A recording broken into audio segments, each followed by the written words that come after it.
kita sudah melihat tadi kesaksian, saya percaya Bapak Ibu sudah memahami visi gereja di tempat ini. Gereja Bukit Sion didasari oleh visi Yesaya 61, di mana penginjilan merupakan salah satu pilar pelayanan di tempat ini. Misi atau penginjilan ada di bagian yang penting di dalam pelayanan di tempat ini.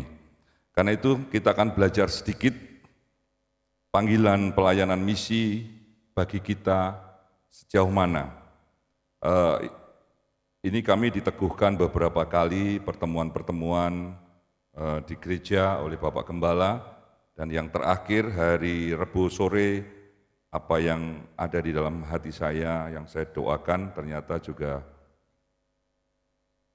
dijawab juga di dalam doa-doa tadi tentang kuasa Roh Kudus, puji-pujian tadi sangat meneguhkan. Jadi kita akan baca dulu Yesaya 61 ayat yang pertama. Ya, ayat yang pertama dikatakan, Roh Tuhan Yahwe ada padaku, oleh karena Bapa Yahwe telah mengurapi aku, Ia telah mengutus aku untuk menyampaikan kabar baik kepada orang-orang sengsara dan merawat orang-orang yang remuk hati, untuk memberitakan pembebasan kepada orang-orang tawanan dan kepada orang-orang yang terkurung kelepasan dari penjara. Saudara, sebelumnya itu saya membaca di dalam terjemahan lama, dan hari Selasa itu sempat disinggung oleh Bapak Loki. Saya sangat tergelitik dengan ayat yang pertama, dan ini satu ayat di dalam LAI maupun ILT, tapi di terjemahan lama itu ayat pertama dan ayat kedua itu sungguh ada sesuatu yang membuat kita ini harusnya kita ini ada dalam suatu pilar ya pelayanan di dalam Tuhan, di mana visi Yesaya 61 ada di tempat ini, itu membuat saya merasakan bahwa Tuhan sedang akan lakukan sesuatu yang besar. Di dalam terjemahan lama, di dalam ayat yang pertama dikatakan, maka yang terkecil itu akan bertambah-tambah, dan yang terhina pun akan menjadi suatu bangsa yang besar, bahwa aku ini Tuhan akan mengadakan perkara itu pada masanya dan dengan segeranya. Perhatikan saudara, kalau saudara punya terjemahan lama, coba baca. Saya tidak pernah baca ini saudara, tapi pada waktu saya diberi tugas itu saya sempat membaca ini. Maka yang terkecil itu akan bertambah-tambah, dan yang terhina pun akan menjadi suatu bangsa yang besar, bahwa aku ini Tuhan, saudara. Jadi Bapa Yahwe berkhotbah, berfirman kepada kita semua akan mengadakan perkara itu pada masanya dan dengan segeranya. Nah, ayat yang kedua yang menjadi ayat mas kita pagi hari ini, yang merupakan kesinambungan dari ayat yang pertama, Tuhan menekankan bahwa Roh Tuhan Hua, ya ini terjemahan lama, adalah padaku, sebab telah dilantik Tuhan akan daku, supaya aku membawa kabar selamat.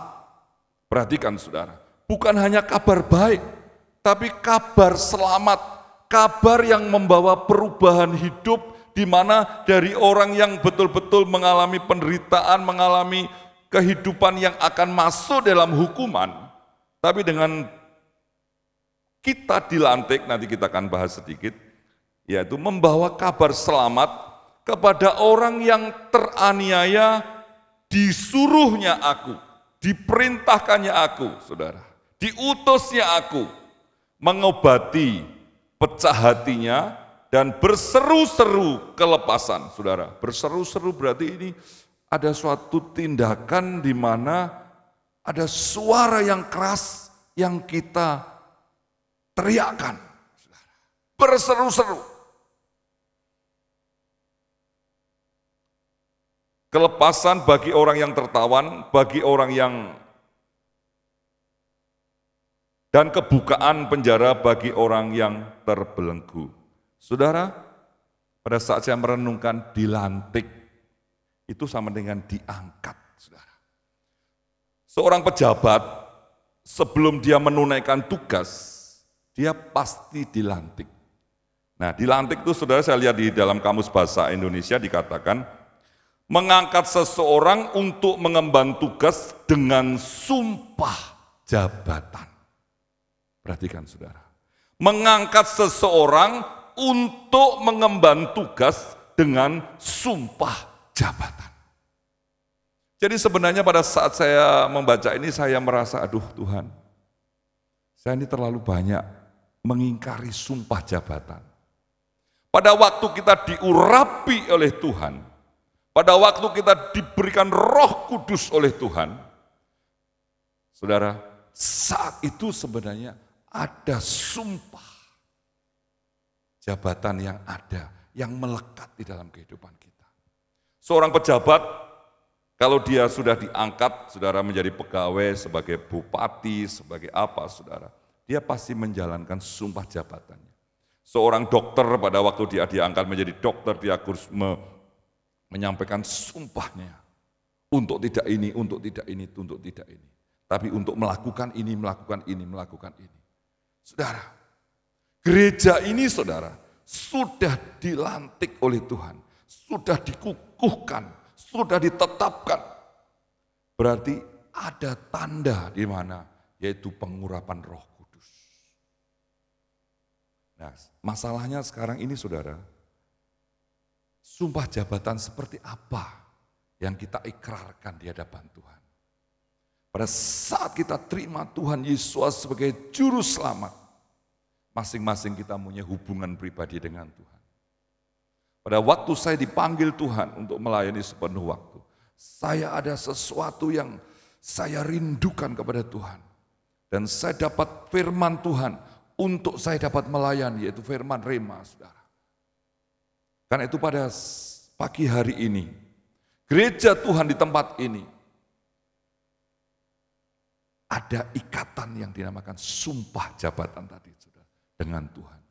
Kita terima keselamatan. Kita terima Tuhan Yesus sebagai juru selamat. Tapi di balik kita menerima keselamatan, apa yang harus kita lakukan di dalam kehidupan kita, saudara? Nah, di dalam Kisah Rasul pasal 1 ayat 8 dikatakan, namun kamu akan menerima kuasa bila mana Roh Kudus datang ke atas kamu, dan kamu akan menjadi saksi-saksiku baik di Yerusalem maupun di seluruh Yudea dan Samaria, bahkan sampai ke ujung bumi. Saudara, konsekuensi kita penuh dengan Roh Kudus. Konsekuensi pada saat kita terima Tuhan sebagai selamat dan kita dimeteraikan oleh Roh Kudus. Rasul Paulus menuliskan di dalam Efesus, pada saat kita menerima firman kebenaran, kita terima Injil keselamatan itu, kita sudah dimeteraikan dengan Roh Kudus. Dan Roh Kudus itu adalah suatu tanda sampai kita bertemu dengan Tuhan. Tapi di dalam Kisah Rasul dikatakan, Tuhan mengatakan bahwa kalau Roh Kudus itu ada di dalam kehidupan kita, ada sesuatu gerakan, saudara. Ada sesuatu gerakan-gerakan yang membawa kita, merindukan kita untuk melakukan, yaitu bagaimana orang lain diselamatkan. Nah, saudara, di tahun perkenanan Tuhan tahun ini, mari kita rindukan jiwa-jiwa itu, saudara. Mari kita rindukan jiwa-jiwa. Di tempat kita, di sekolah misi, saudara, itu sebenarnya kami menanamkan pengajaran bagaimana nanti kalau kamu diutus, kamu harus memenangkan jiwa. Kamu harus membawa jiwa-jiwa kepada Tuhan. Kami percaya jemaat Tuhan di sini, kita dipanggil oleh Tuhan, bukan menjadi saksi karena kita mengalami perkara-perkara ajaib. Kita menjadi saksi karena kita mendapatkan berkat-berkat yang luar biasa. Kita menjadi saksi karena kita disembuhkan. Kita menjadi saksi karena kita berhasil dan sukses di dalam hidup kita. Tapi kita menjadi saksi seperti tadi dikatakan, telah dilantik Tuhan akan daku, supaya aku membawa kabar selamat. Kita dilantik oleh Tuhan, kita dikukuhkan oleh Tuhan, kita diangkat oleh Tuhan adalah untuk membawa kabar selamat.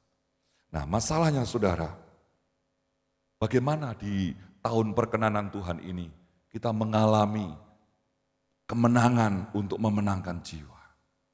Bagaimana kita bisa masuk membawa jiwa-jiwa kepada Tuhan. Ada 3 sikap yang perlu kita jagai di dalam hidup kita, saudara. Kita akan baca di dalam Pengkhotbah 11, saudara.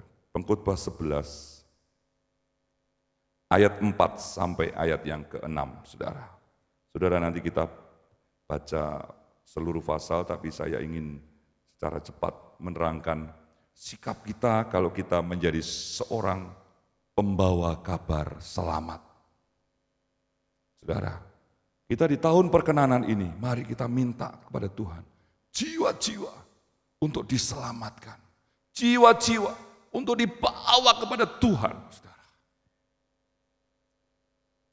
Dikatakan di dalam Pengkhotbah 11 ayat 4-6, ayat yang keempat berkata, orang yang selalu mengamati angin tidak akan menabur, dan orang yang selalu melihat awan tidak akan menuai. Sebagaimana engkau tidak mengetahui bagaimana jalan roh ketika tulang-tulang ada di dalam rahim orang yang mengandung, demikian juga engkau tidak mengerti perbuatan Elohim yang menjadikan segala sesuatu. Ayat 6. Taburkanlah benihmu pada waktu pagi, dan jangan biarkan tanganmu beristirahat hingga senja hari. Karena engkau tidak mengetahui yang manakah yang akan berhasil, yang inikah atau yang itukah, atau kedua-duanya sama baik. Yang pertama, saudara, di dalam ayat 4, sikap yang pertama, saudara, yaitu dikatakan, orang yang selalu mengamati angin tidak akan menabur, dan orang yang selalu melihat awan tidak akan menuai. Awan dan angin seringkali digambarkan tentang Roh Kudus. Tapi ayat ini tidak, saudara. Kita selalu, saudara, di dalam hidup ini berbicara untung dan rugi. Hidup ini selalu berbicara pertimbangan-pertimbangan. Itu baik dan sangat baik. Tapi awan dan angin ini, saudara, yang ada yang di dalam ayat ini bicara tentang intimidasi yang terjadi di dalam kehidupan orang yang membawa kabar selamat. Intimidasi ini, saudara, berlaku umum. Bukan saudara saja, seperti saya sebagai hamba Tuhan. Seringkali kalau kita mau menyabarkan kabar selamat, roh intimidasi itu kuat sekali, saudara. Wah, ini zamannya sekarang, aturannya penginjilan tidak gampang. Memberitakan Injil bagaimana, saudara? Kita nanti kalau PI di toko-toko, PI di mall, PI, gimana kita? Kalau saya sedang menginjil ketahuan teman, gimana, saudara? Gengsi. Saudara, roh intimidasi ini luar biasa, saudara. Seorang petani kalau mau bertanam, dia berkata, aduh anginnya kok besar ya, besok saja. Begitu angin tidak ada, mau ke sawah, kok mendung ya, enakan di rumah. Minum kopi di rumah daripada kehujanan di sawah. Petani ini tidak akan lakukan apa-apa, saudara. Roh intimidasi ini bukan berlaku kepada orang-orang yang kecil-kecil, mungkin orang yang biasa-biasa. Pada saat Daud berperang melawan Goliat, Goliat pun mengintimidasi Daud. Kamu anjing, kamu datang, kamu kecil, kamu apa? Kamu membawa tongkat seperti engkau akan membunuh anjing, atau intimidasinya luar biasa. Hari-hari ini penginjilan di dunia, terutama di Indonesia yang kita lakukan, roh intimidasi kuat sekali. Roh intimidasi kuat sekali. Lawan-lawan kita selalu mencari kesempatan, saudara. Lawan kita ada ialah iblis. Tapi lagu-lagu tadi dikatakan, iblis sudah ada di kaki kita. Elia terintimidasi dengan Isabel. Saudara, Gideon juga mengalami intimidasi. Dia waktu diutus oleh Bapa Yahweh, oleh Tuhan untuk membebaskan bangsanya. Minta ini, minta itu. Karena sebenarnya di dalam hatinya itu ada intimidasi. Ada sesuatu yang menekan. Dia tidak melihat bahwa kita ini adalah di pundak kita, saudara. Kalau kita tadi dikatakan sudah dilantik, seorang gubernur, seorang DPR, seorang bupati kalau sudah dilantik, di sini pasti ada sesuatu pinnya, saudara. Gambar sesuatu yang menandakan, oh ini anggota DPR, oh ini anggota MPR, oh ini bupati, oh ini lurah, itu ada tandanya, saudara. Pada saat kita terima Roh Kudus, sebenarnya sudah ada tanda di dalam kehidupan kita. Yang pertama, saudara, roh intimidasi harus kita lawan. Kalau kita berani melawan roh intimidasi, kabar selamat. Saudara, saya untuk memberitakan Injil kepada mama mertua itu pun ada roh intimidasi loh, saudara. Ya nanti kalau mama saya marah-marah, saya tidak boleh pulang gimana? Saya tidak boleh gini dan sebagainya. Wah, kami doakan, tapi saya terus terobos, saya terobos. Orang-orang di sekitar kami, saudara, menekan. Tapi mari kita, saudara, Tuhan punya banyak cara untuk kita bisa memberitakan kabar keselamatan. Yang kedua, saudara, di dalam ayat yang kelima dikatakan, sebagaimana engkau tidak mengetahui bagaimana jalan roh ketika tulang-tulang ada di dalam rahim orang yang mengandung, demikian juga engkau tidak mengerti perbuatan Elohim yang menjadikan segala sesuatu. Sikap kedua, saudara, seringkali kita bertanya, gimana? Memenangkan jiwa gimana? Nggak perlu, saudara. Saudara tahu bagaimana orang itu bertobat. Saudara jangan bimbang. Kita nggak perlu tahu tadi dikatakan bagaimana Tuhan bekerja di kandungan seorang ibu sehingga seorang ibu itu bisa melahirkan seorang anak yang begitu baik, yang begitu sehat, yang begitu indah, saudara. Itu sudah urusannya Tuhan. Yang penting kita mempercayai bahwa seorang ibu yang sedang mengandung, kandungannya adalah kehidupan. Kandungannya ada proses kehidupan. Seringkali kita mengalami takutan, saudara. Roh intimidasi menekan kita, iman kita mulai bimbang seperti gimana sih aku nggak tahu cara kerja Tuhan. Aku nggak ngerti cara Tuhan bekerja ini. Bagaimana Tuhan akan lakukan pertobatan, bagaimana Tuhan lakukan mujizat. Orang ini sakit, bagaimana aku berdoa, menginjili supaya Tuhan sembuhkan. Gak perlu tahu itu, saudara.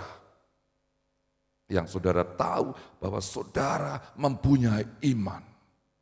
Begitu saudara menghadapi orang yang mau kita injili, kita mau beritakan firman, tiba-tiba, loh piye ini, gimana caranya, gimana orang ini seperti ini, saudara. Sudah gak perlu tahu. Tuhan, aku mau menginjili. Beri kesempatan aku bicara sesuatu. Saudara, dulu waktu saya naik bis, saya senang sekali kalau naik bis, saudara. Saya selalu berdoa, Tuhan, berikan saya seorang yang duduk di sebelah saya. Saya ini orang ngantuk, saudara. Kalau sebelah saya ngantuk, saya pasti langsung ngorok juga. Saya katakan, Tuhan, beri kesempatan di samping saya orang yang senang ngomong. Tidak tahu itu siapa, bapak, ibu, siapa orang muda. Dan beri kesempatan Tuhan. Pertanyaan pertama kepada orang itu dia mengucapkan, Bapak kerja apa? Saudara, kalau dia nggak tanya kerja apa itu masuknya susah, saudara. Tapi kalau dia berkata, Bapak kerja di mana? Oh, saya kerja di gereja, Pak. Wah, keras sekali saya, saudara. Tapi kalau tanya Bapak tinggal di mana, itu bulat, saudara. Untuk bawa masuk kepada penginjilan itu bulat. Tapi kalau dia tanya, Bapak kerja di mana? Oh, saya di gereja, Pak. Saya hamba Tuhan. Saya ini anaknya Tuhan Yesus Kristus. Saya langsung terocos, saudara. Saya sudah diselamatkan oleh keselamatan. Dia mukanya merah biar saudara, saya nggak mau lihat. Pokoknya saya ini anak Tuhan, Pak, orang Kristen. Saya ini sudah diselamatkan oleh Tuhan, oleh darah Kristus di kayu salib, Pak. Bapak kerja apa? Mulai merengut, saudara. Saya pegawai negeri. Tapi saya terus, saudara. Tapi kalau dia tanya alamat, anaknya berapa, umurnya berapa, ini untuk balik ke gereja itu susah, saudara. Jadi pokoknya saya selalu berkata, saya kerja di gereja, Pak. Itu jawaban yang mantap, saudara. Jadi saya berdoa, Tuhan, berikan. Kalau mbok-mbok apa itu bahasa Jawa enak, saudara, enak. Gusti Yesua, Gusti Yahova, pada sebagainya. Saudara, mari. Gak perlu tanya bagaimana orang itu bertobat. Gak perlu bertanya bagaimana orang itu nanti masuk gereja. Yang penting kita punya percaya, tidak bimbang, tidak ragu-ragu, tidak gampang menyerah, tidak gampang, ya aduh gimana dan sebagainya. Beri kesempatan Roh Kudus. Katakan Roh Kudus itu kreatifnya luar biasa, saudara. Kreatifnya luar biasa. Teknik-teknik penginjilan yang saya pelajari itu kadang-kadang kalau sudah menghadapi orang itu tidak jalan, saudara. Tapi kalau Roh Kudus katakan, tanyakan tentang ini. Gitu. Kadang-kadang muncul, tanyakan tentang ini. Saya tanya ini, tiba-tiba, aduh ya Pak, susah saya Pak. Suami saya begini atau istri saya begini, Bapak mau didoakan, Ibu mau didoakan untuk suaminya. Ya mau dan sebagainya. Saudara, jadi enggak ada pendekatan dulu, P3 ya pendekatan, terus apa, enggak saudara. Biarkan Roh Kudus, biarkan Roh Kudus. Karena itu saudara, sikap yang kedua, kita tidak usah bimbang di dalam kita melayani pekabaran, kabar keselamatan saudara. Sikap yang ketiga saudara, dikatakan, taburkanlah benihmu pada waktu pagi dan janganlah biarkan tanganmu beristirahat hingga senja hari, karena engkau tidak mengetahui yang manakah yang akan berhasil, yang inikah atau yang itukah atau kedua-duanya sama baik. Sikap yang ketiga adalah terus bekerja.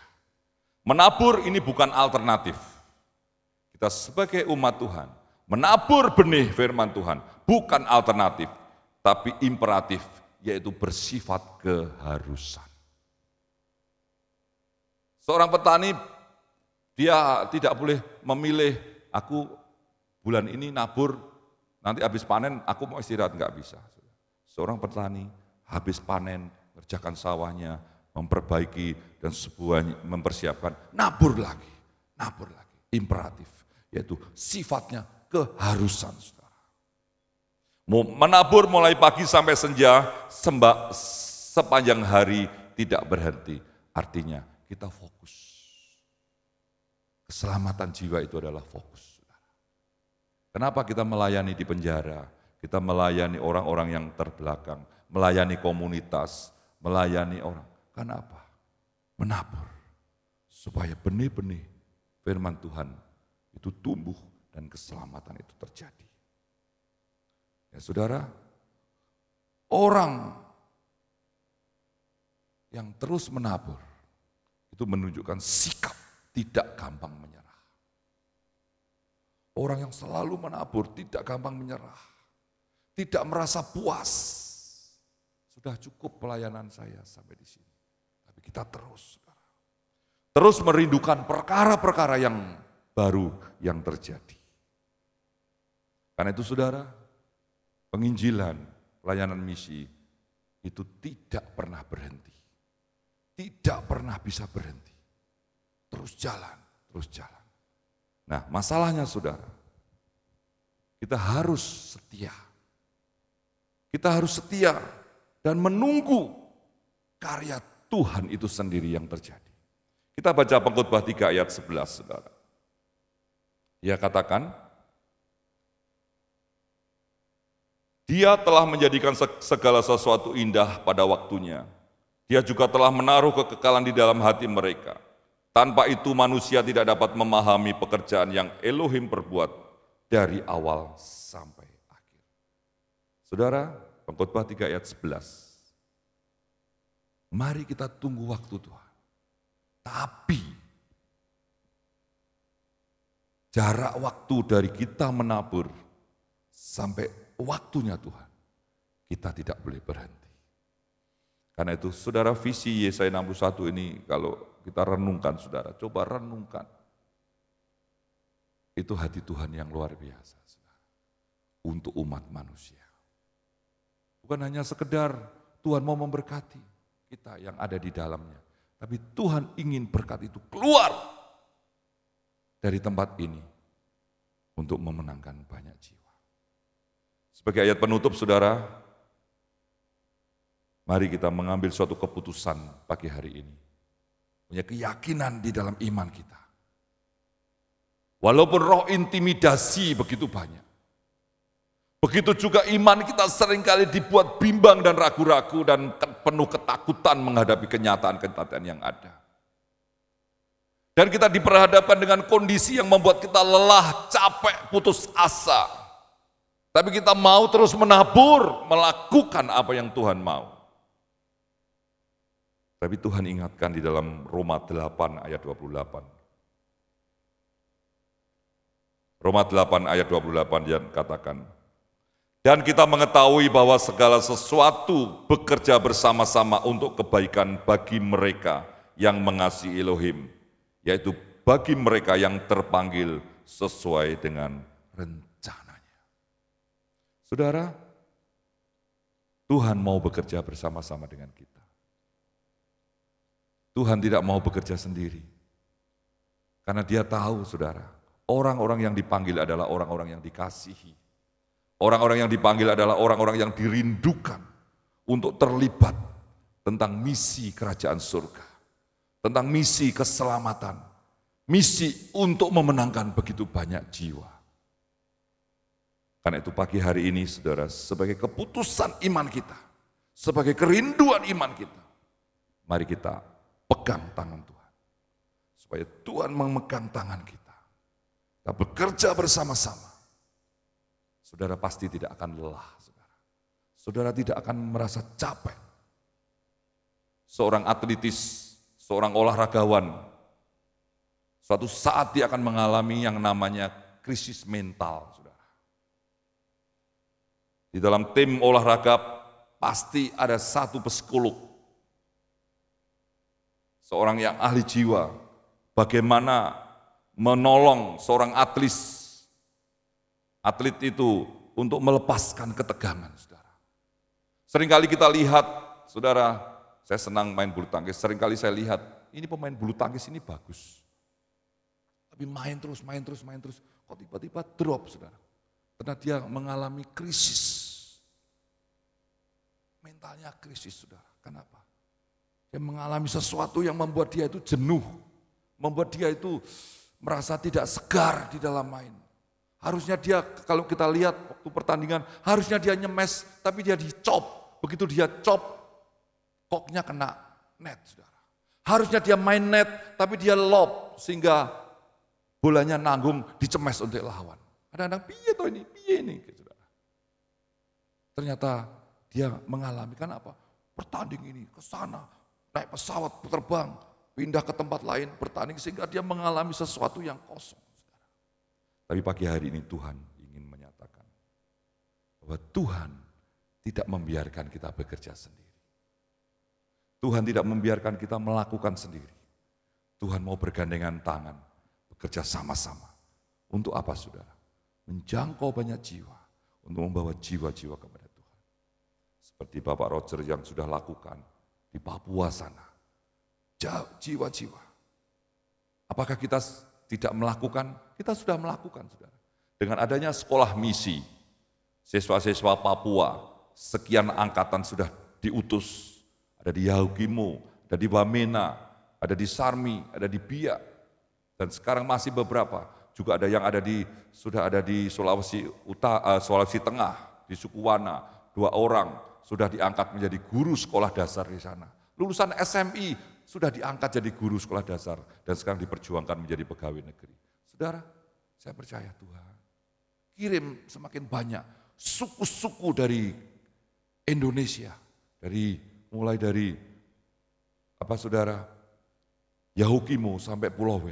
Saya rindu, saya berdoa, saudara, setiap malam saya berdoa, Tuhan yang belum pernah ngirim daerah Palembang, yang belum pernah ngirim dari daerah Lombok, dari Pulau Sumba, ini belum pernah ngirim Tuhan. Saya berdoa, pulau-pulau ini saya doakan, saudara. Kalau di SMI ini, terkumpul dari Yahukimu sampai Pulau V. Kita akan ngutus mereka. Saudara tinggal mendukung doa. Dukung doa. Begitu banyak akan selamat. Dan masalahnya hari ini yang menjadi pertanyaan. Bagaimana dengan Surabaya? Bagaimana dengan Surabaya? Karena itu mari kita berdoa. Tuhan tidak membiarkan kita bekerja sendiri. Tuhan mau bekerja bersama-sama untuk mendatangkan kemuliaan bagi Tuhan. Tuhan memberkati.